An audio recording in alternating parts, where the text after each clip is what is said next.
very much, Sam, for those kind words of introduction. And there we are near the North Pole, because we're going to have some fun here tonight. Why are we going to have some fun? Because George Wilson famously said, I am giving his oration here tonight, the perpetual oration, that Nuffield should be about fun as well as everything else. Learning, obviously. Travelling, obviously. And some fun. So let me recognise two former colleagues, Andrew Broad, MP, and Joel Fitzgibbon, MP. Miracles do happen. They travelled down together in the same car from Canberra. This is... By the way, just for the record, the leaders of their particular parties did not change this week. Roger Mercer, he comes from Staffordshire, UK. Put your hand up, Roger, so everyone can see you as International President of the Great Nuffield Scheme. And it is a great scheme. Staffordshire, he does confirm, that's the place where the midnight sheep and midnight cattle travel around farm to farm to get there just ahead of the Brussels Common Agricultural Policy subsidy inspectors from the EU.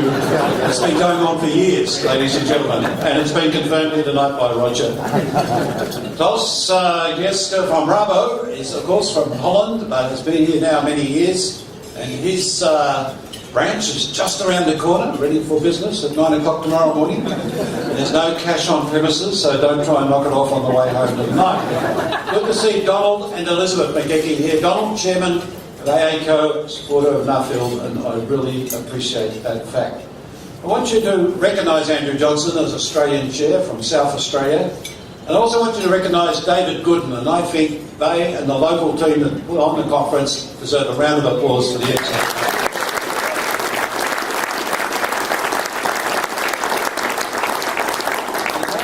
Fun, yes, some of you had to fly Philippines Airlines all those years ago. PAL, planes always late. I had to spend 3 years of my life in Rome flying Alitalia. Always late in transit, always late in arrival. Qantas, quite a nice trip. Any survivors? But the best one I think would have to be Druk Air, Royal Bhutan Airlines, and I had to fly into the Himalayan kingdom of Bhutan. DRUK, the pilot went across and said, Mr. Fischer, come and sit up front, it's an interesting landing. 7,000 feet above sea level, Everest, you can see right out there, just on the edge of the Himalayas. As you dive into this valley to land, he said, you know actually what DRUK stands for? Druk Air. I thought, something like Royal Bhutan Airlines. He said, no. It stands for Drink Rum Urgently Kamikazes. We survived. And of course, the conference, two-day conference, is about networking. You started in your Aubrey Club, it's still recovering from last night's cocktail party. But you bounced on tonight, and some pretty good presentations today. And I did learn what diplomacy and networking is about in Rome, ladies and gentlemen. 4 words, actually. Protocol, vitriol, alcohol, and after a big day's networking, Panadol. To deliver this George Wilson oration is a great pleasure. And I want to just mark out 4 words. Education matters and diversification matters. And you look at 2 people, Jackaroo of the Riverina, John Monash of 100 years ago, and Jackaroo of Burke and beyond, Roger Fletcher of this year. And would you believe, they both started their lives, the period of their lives, as Jackaroos, droving, looking after stock. In the case of John Monash, went to Jerilderie Primary School, or going on to Scotch College, Melbourne University, and to become our greatest general. And what drove him was motivation and education, the ability to learn, to look a way forward, to gain that extra knowledge, to go that extra mile, as he surely did as an engineer, as a bridge builder, as everything else that John Monash was. Look again at Roger Fletcher. Not quite so polished an education as John Monash had. But starting with an $800 utility, driving stock behind Burke, to come a long way to a state-of-the-art abattoir in Albany, Western Australia, and the Fletcher International operation in Dubbo, so damn good that he has the ultimate. His own railway junction, it's called Troy Junction, his own locomotives, and his own export containers, carting various products straight from Dubbo to Botany Bay and to the world. And you suddenly realise this country has opportunity. And what Nuffield delivers, in more ways than one, when you see and hear the scholarships and the new scholars coming on, is a real leg up, a further boost in productivity, a further boost in education, in knowledge, in diversification. And I absolutely salute all that have been lucky enough to win those awards over the years, to do so brilliantly, and now to report back and receive further award and recognition here tonight. Can I say, ladies and gentlemen, that in my good luck, it was, amongst other things, to meet up with the Global Crop Diversity Trust in Rome and the Food Agricultural Organisation. Although the less said about the FAO as it grinded on through 16 years of one particular Director General, who I have to say was not effective in that particular role, and now it's gradually been picked up under the leadership of a Brazilian. Paralleling off that, an international treaty relating to crops and the like is this unit called the Global Crop Diversity Trust. So there I am standing in front of this seed vault, and that's a box of Riverina seeds being delivered to Svalbard. Where is Svalbard? It's 4 hours and 30 minutes jet flying north of Oslo. The alternate airport is in fact a Canadian airport, because the world's a bit flatter up there. That's how far north it is. It is a damn long way north, I can tell you. And in that vault is the entry point to 3 giant chambers, cathedral-sized chambers, in an ice mountain, where the temperature is naturally minus 18 degrees. And you'll see in a few moments the stats of all that is stored in there. And why do we do that?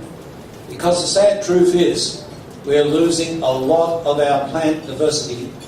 We need to protect our plant diversity as an insurance against super rusts and everything else, as a chance with our various programs, including wild seed program collections, to protect that diversity so we can breed for all that lies ahead. Oh, what's going on here? I think we're going to go backwards here. This is not good. So we'll look right through to the front.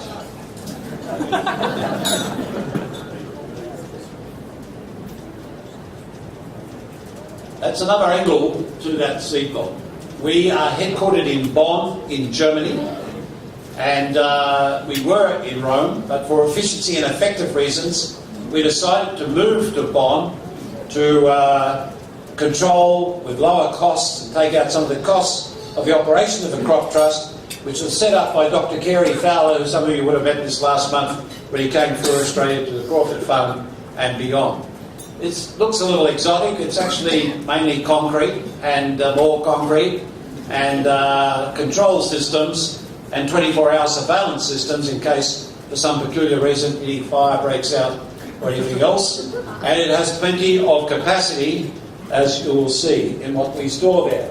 Unfortunately, the print of that is not quite clear enough, but let me just explain to you that it's thousands of wheat germplasms. It is thousands of rice seeds. It is thousands of banana, thousands of various other crops, including 4,000 varieties of potato, which are now stored in the seed vault in Norway. It is a vault for the future. It is a vault that will allow us to look very much at what is happening with climate change and then work through from that to how we can better produce varieties which are better able to stand any further increase in the average mean temperature of the world for whatever cause is causing that increase. I'm not really interested in the debate of absolute proof of what is causing climate volatility and climate warming, other than I've got a theory and you may all have your theories. What I do understand is that if the world is to feed a population of 10 billion people, if the world is to step up and not have wars over food and, for that matter, water, then we're going to have to require more and more from the varieties of wheat, of rice, of cotton, and everything else that was reflected in a speaker earlier here tonight that is now on the agenda of Australian agriculture and performing as part of Australian agriculture. I want to assure you, ladies and gentlemen, that there is efficacy and absolute auditing of our operations. I want to assure you that the seeds that go from Horsham, the seed bank there, and the seed bank at Mount Annan near Sydney, are still owned by the donors of those seeds. They are all sanitised, they are all worked right through, they're codified, and they're put into the seed vault, but they can be drawn back out of the seed vault as may be required. Unfortunately, some typhoons in Philippines cost us, and cost IRRI, the International Rice Research Unit, a permanent loss of some varieties of rice to the future of this world. We cannot afford that to happen. But you might say, look at the United States of America. It is so damn big, why would it be interested in sending any seeds to the vault? Well, the United States of America may well be so big, and may well be the biggest economy in the world, and may well be having a colourful presidential primary contest unfolding on the Republican side with Mr. Donald Trump and others, Mr. Jeb Bush, and Hillary Clinton on the other side, and that'll all reach a crescendo around about the time of the Melbourne Cup next year. But you know what? Of the varieties on the planet Earth, with regard to most of your key crops such as wheat, oats, barley, the USA has less than 10% of the varieties on and part of the seed banks of the United States of America. They actively seek the diversity that the crop trust can put together by the internationalisation of the seed-saving efforts of the world. Can I say to you, ladies and gentlemen, we're about this dimension of saving what we've got, because we have been losing a great deal of the diversity which is essential for the breeding for the future, the breeding of the flexibility and the extra production that can come from narrower and narrower rain belts and periods of rainfall in the growing season of crops X, Y and Z. But there's another key to all of this, and the Crop Trust drives a lot of programs which is to go to the stands, for argument, Kazakhstan, Turkmenistan and the other stands. And what are we looking for? We're looking for the wild peas. Why are we looking for the wild peas? Because there are strengths associated with those wild peas that can then be injected across your more traditional varieties of peas. Likewise, we are doing that with some forms of wild rice and various other programs to add to the knowledge bank and add to the seed bank diversity of the world. Every single breakthrough that the Crop Trust helps facilitate, and for that matter, the International Agricultural Research helps to bring about, must be shared worldwide. So, as you consider and celebrate the Nuffield Scholarship Scheme, you can do so with the confidence that there are things happening to protect our future against whatever climate change might deliver, whatever your beliefs are the causes of that climate change. As you prepare your farms for the future and agriculture more generally for the future, you can do so in the knowledge that every piece of breakthrough with, for example, potato research in the potato park at 4,000 metres above sea level, where I had a board meeting in March this year, has to be shared with the Tasmanian potato growers, the orange potato growers, the Bhutanese potato growers, so that if there's a particular rust developing or a particular red potato which is more hybrid and more able to deliver in a shorter growth span, that has to be shared and developed and circulated, and that information circulated right around the world. The most recent visitors to the Trust, and we haven't got a photo of them, but it's very colourful, were 5 Peruvian potato farmers.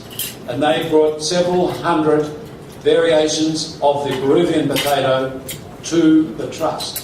if Ireland had had access to the Peruvian Viga potato back there 2 centuries ago, then they may not have had the potato famine and the world might have been muchly different. So, ladies and gentlemen, you may have heard of the Crop Trust. You may have read of the Crop Trust. I won't go through a detailed presentation on it. I would just say to you that it is about the future of agriculture. In Staffordshire, it's about the future of agriculture in Australia, in Peru, and right around the world. And I would say to you that you can look forward with confidence for more breakthroughs. But sometimes it does get a bit tricky. One of the best seed banks in the world for every single wheat grower in this room was at a place called Aleppo in Syria. Every one of their computers has been smashed. Much of their seed bank is at risk. About 2 months before the worst of that Syrian civil war, call what you might, broke out, we were able to transfer a lot, but not all, of that seed bank out of Syria to Lebanon, out of Syria to other places, including the Simmet Wheat Research Centre in Mexico. A good example of why we need to protect the crown jewels of the future of agricultural crops for the future is a very clear-cut demonstration of the horrific loss of the Cardo and the operation of the Cardo in the beautiful city of Aleppo, about 5 hours north of Damascus, where there is fighting every day and every night of the week between various factions and various sides, and where much damage has been done. In fact, the Cardo has been virtually destroyed. Ladies and gentlemen, as you celebrate Nuffield, I want to just then conclude by reaching out a little further. We all get the odd lucky break in life. And I would claim that the scholars, winners, you are so lucky that you got that break. Many of you years ago, riding bikes around Britain. Why you didn't go on to win the Tour de France, I don't know. And this year, I think we got Lachlan Green. Where are you, Lachlan? Well, damn you. I'm not worried about you studying stressing chickens. I wanted to study on stressing farmers. I want my stress levels low. And you live near the Grampians. What a better peaceful place to live. Good luck in yours. Where are you, Luke Mancini? Somewhere here? How did you pull it off? We are paying you to drink wine in 50 countries around the world over the next few weeks. God help you, God bless you. May you survive. May your hangovers not be too outrageous. Sarah Hughes, where are you? Just pick out another person. You've got to be on the right over there.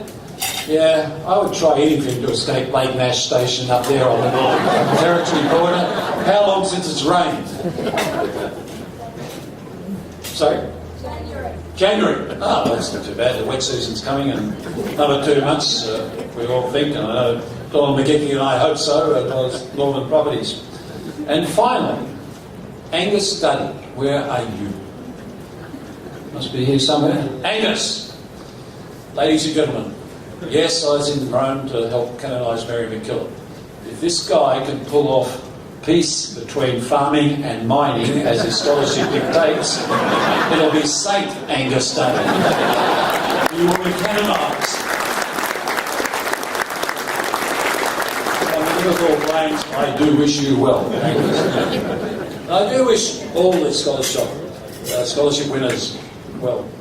You have a lucky break. I've seen how it has changed various people over the generations. And it leads me to another quote. A quote which kept me going during the darkest days of my political life. And there's some good days and some bad days, as Andrew and Joel would allow for me to say. And for Tony Abbott, there was a particularly bad day last Monday. That's politics. And Kevin Rudd kept on turning up in Rome. One time Prime Minister, one time Foreign Minister. And he'd always walk around Rome at midnight. I don't blame him. You get through these official schedules and all you want to do is clear your head. And one ambassador had to walk with him. And to his credit, I'd say, look, 2 a.m, had enough, yeah, let's go back to the hotel. I say 7:15 a.m, you've got to emerge packed because you're going straight to the airport or whatever, and right on time, you would emerge at 7:15. Tricks of the trade, just to digress, what did you do as a junior ambassador with no budget and 8,000 thirsty Australians heading to Rome for the Mary MacKillop canonisation and 100 VIPs? You remember that Mary MacKillop opened the first school in Penola, near the Coonawarra. And you remember that there's 22 winemakers in Coonawarra. So you write to all 22 and say, this is the deal. I will plug Coonawarra as a great wine region on every ABC interview I do from Rome, from now to the end of my posting, if each of you send 1 dozen of wine to Rome. It worked. All 22 sent several dozen of wine. It just happened to occur in a dip in the export market, global financial crisis. We were deluged, except some rotter up at Milan diverted the shipment and went missing. I thought I was going to have a row with the mafia. Eventually it turned up in Rome 1 week before the canonisation of Mary MacKillop. So much wine turned up, I could not drink it all by the end of my posting. I had to get it to my successor. I kid you not, I received an email this morning from my former personal assistant, who's now the PA to the current ambassador, John McCarthy, saying we are down to the last bottle of Coonawarra. 5 years on. So these are tricks of the trade you can use as an ambassador. But to all of you associated with Nuffield, walk tall, be proud, be very proud of what you have learnt and what you are now delivering for your own farm operation, for having learnt much. Education matters, diversification matters. And perhaps remember one other quote. And it comes from that jackaroo, John Monash, who arguably did meet Ned Kelly near Ingerilli as a 13-year-old schoolboy at that particular time, before he went on to become the great general he was, and the great founder of the Victorian State Electricity Commission. In the Great Depression, they went to John Monash, the Grimwade family, the new guard, the old guard, and said, you must lead a coup d'etat. You must suspend all parliaments for 10 years. You must become our Franco or our Mussolini and get this country out of the Great Depression. And John Monash wrote back famously and said, no, no thank you. This would be an act of treachery, an act of tyranny. And then he put down the quote, which I think should guide every Nuffield scholar, and certainly guided me through thick and thin. The best hope, the only hope for Australia, is the ballot box and good education. The only hope for Australia is the ballot box and good education. And what Nuffield is helping to deliver is, at various levels, a chance to step away from the day-to-day grind, to learn new ideas, meet people with new processes, and kick goals for Australian agriculture. I wish you well in the tradition of George Wilson, who also wanted to have his fun, but also delivered so much for the cause of Nuffield over the years. Good luck to our 2016 Nuffield Scholars.